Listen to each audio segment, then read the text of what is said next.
mengenal Tuhannya atau dirinya, maka di sini diterangkan seorang kamu akan berkata-kata, bercakap-cakap dengan Tuhannya. Ngomong tanpa ada penterjemah dan dinding yang menindinginya. Kan ini kemari. Nanti dari sini ngobrol dia berdua. Baru arahnya kemari. Nah, yang berdua antara seorang diri sendiri-sendiri gimana, Pak? Kalau sendiri-sendiri, artinya hanya rohani kepada Allah, jasmani yang nggak menunggu. Ikut. Iya, nggak ikut. Jadi menunggu perintah. Nah, menunggu. Artinya ngelihat. Iya. Maka diterangin lagi, siapa yang sholat duduk menunggu sholat, itulah orang yang sholat. Yang sholat ya rohani, karena yang bisa berhubungan langsung kepada Allah ya adalah si Jason cuma bisilan ya. Cuma kan akhirnya ya. Dia tahu. Setelah tahu dia cerita. Dia cerita begini. Nah, cerita dia ditulis. Udah ada tulisan. Nah, bisa jadi ayat, bisa jadi hadis. Jadi dibuat sejarah ayat dan hadis itu. Jadi sebetulnya Al-Quran yang ada yang tersimpan di dalam, makanya hati manusia. Menyampaikan sesuatu tuh lebih baik apa yang kita tahu. Iya. Jangan yang orang lain tahu, bingung. Cerita Tuhan kita kenal, Tuhan harus kenal dulu. Iya. Cerita setan, kita harus tahu setan.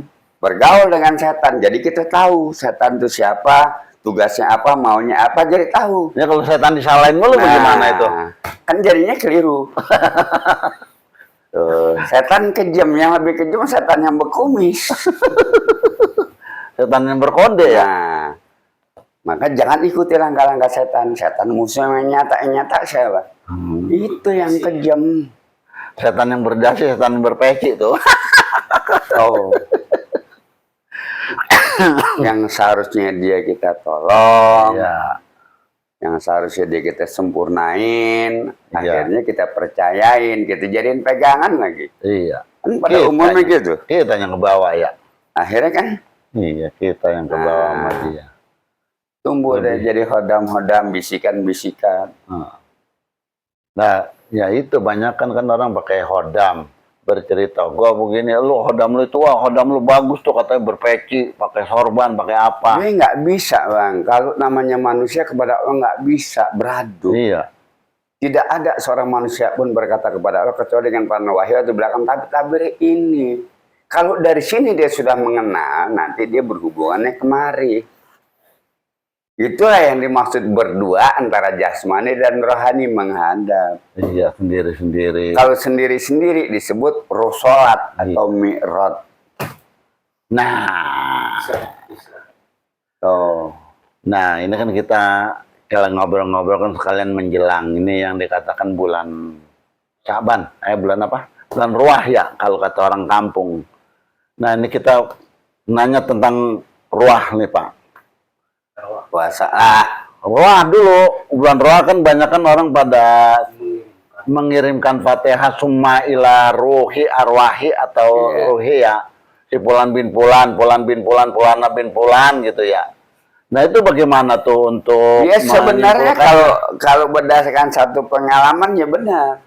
Enggak, dari doa-doa itu yang keterima yang mana tuh, Pak? Nah, yang diterima yang mana? Yang diterima ya roh. Yang terima roh. Nah, Summa ila ruhi berarti. Roh kan satu. Summa ila ruhi. Ya, kan begini, Bang. 3 perkara kan? 1, ilmu yang bermanfaat. 2, anak yang soleh. 3, ilmu yang bermanfaat seperti itu kan ini ilmu bermanfaat. Banyak sekarang melalui begitu nih, udah penuh nih mulai. Kalau ini mah ilmu manfaat. Ya, udah hanya penuh. Sebatas dunia. Tapi kalau ilmu bermanfaat, ini bisa dunia, bisa akhirat. Yang bisa mengantarkan ya ini. Yang menjadi satu permasalahan, bagaimana caranya? Nah, yang mahal kan di situ. Ya caranya ya buat orang-orang gitu. Ya, kita mah nggak usah jelasin. Nah, mahalnya di situ. Mahal emang itu, nggak bisa dibayar 40 miliar itu. Makanya diwajibkan Begitu. kamu berpuasa sebagaimana diwajibkan orang-orang terdahulu sebelum kamu. Orang terdahulu siapa? Ya ini.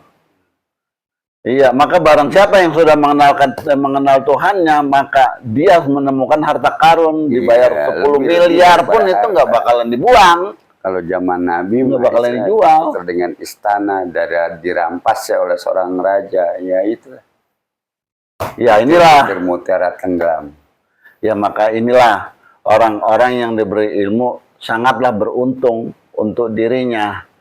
Maka barang siapa yang tidak mengenal Tuhannya, merugilah dirinya. Ini bahkan kalau bahasa kasar ya, selama manusia belum mengenal dirinya, ya beginilah, hidup di dalam kebingungan. Iya, nyari raba-raba. Iya, nyari keris ya. Akhirnya tafsir. Wah, bermacam-macam. Akal udah segala timbul bermacam-macam lah. Begitulah peristiwanya. Iya. Jelas tuh. Jelas. Jadi kita sambil ngobrol itu kan tadi cuma kita ingin mengenal atau kita mengetahui dari apa-apa yang kita udah dapat. Waktu itu kan kita diajari oleh guru atau narasumber dan kita enak. Sekarang kita berdiskusi juga, bukan kita memandang bahwa ini paling tinggi, ini paling tinggi, di sini kita sama rendah. Enggak, ilmu al-hikmah tuh jangan dijadikan satu ilmu al-hikmah. Jadi ilmu itu ambillah hikmahnya. Hikmah itu artinya manfaat. Ambil yang baiknya.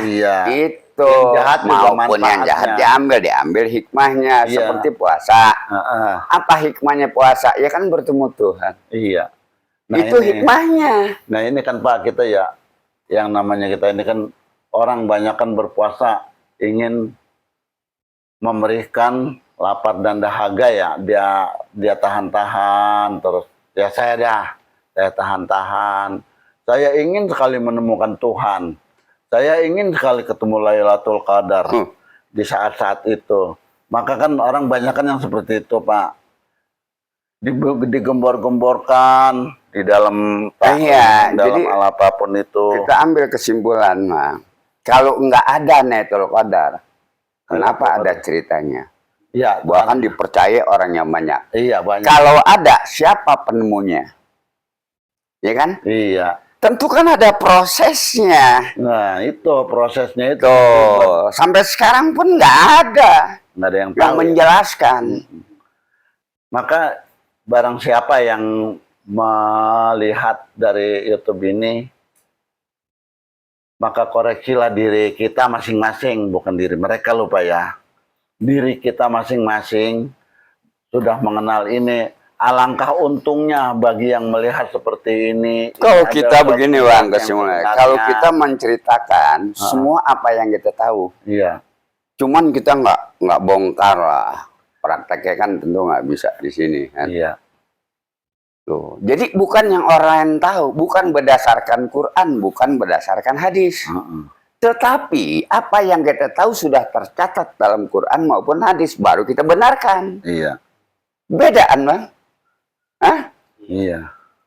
Disinilah beruntungnya ya. Nah, beruntunglah bagi orang-orang yang menemukan ilmu ini. Makanya di dalam segi ilmu digolongin. Ada puasa umum, ada puasa khusus, ada puasa bil khusus. Iya. Kalau umum, nah maka dari puasa ini nanti kita jelasin rinciannya dah. Sekarang kita jelasin singkatnya aja. Maka orang yang berpuasa itu mendapat dua kesenangan. Kesenangan pertama dia berbuka, kesenangan kedua bertemu dengan Tuhannya. Coba tanya kepada orang yang banyak. Iya. Coba tanya kepada yang banyak. Kepada orang yang berpuasa tahun-tahunan dah. Bertemu kan? Belum. Nah, rasanya kan sulit Bang. Iya sulit, bukan mereka nggak mau, bukan mereka bodoh, bukan. Hanya menerima apa adanya. Iya. Dikata begitu ya udah begitu aja, nggak dicari yang sebenarnya. Maka puasa dan sholat nggak bisa dipisahkan. Orang yang sholat tanpa berpuasa ya nggak bisa juga. Iya, nggak bisa Orang juga berpuasa juga tanpa satu sholat bertemu Tuhannya gimana? ya nggak bisa. Nah, Bagaimana kita ketemu Tuhan, orang Tuhan kita juga. konon lagi Lailatul Qadar. Iya. Lailatul Qadar yang menemukan. Bukan ditemukan suatu untuk itu cuman diingati hari demi hari, bulan demi bulan, Iya. sehingga setahun sekali. Diartikan 1000 bulan, satu aja terangnya sedunia. Ya kan banyak kan orang cerita. Bagaimana 1000 bulan? Tuh. Banyak kan cerita begini, Itu Pak. perumpamaan, Mang.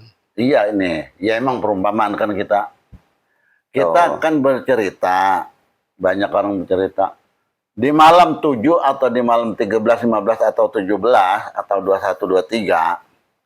Banyak yang mengatakan apabila manusia itu menemukan malam Lailatul Qadar bertemu, maka pohon-pohon juga sujud ya.